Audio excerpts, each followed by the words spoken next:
تدخلت وحداتنا العملية صبيحة هذا اليوم في حدود الساعة 2:42 صباحا على مستوى حي عدل بمسرقين دائرة بوتليليس. والتدخل كان من أجل حادث تمثل في انفجار للغاز متبوع بحريق على مستوى مسكن متواجد بالطابق الرابع بعمارة سكنية متكونة من 9 طوابق.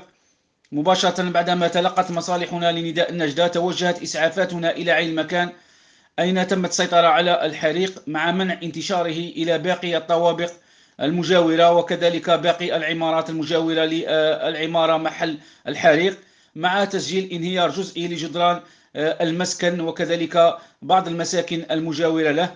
وخلف هذا الحادث إصابة شخص يبلغ من العمر حوالي 54 سنة يعاني من حروق من الدرجة الثانية. تم إسعافه ونقله على جناح السرعة نحو مستشفى الحروق بإيسطو.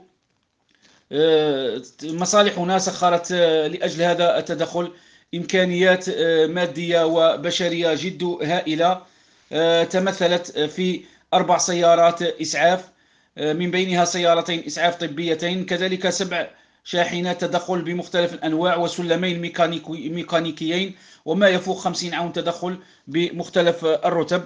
عمليات التدخل والإنقاذ والإطفاء جرت تحت إشراف المدير الولائي للحماية المدنية العقيد سويكي محفوظ.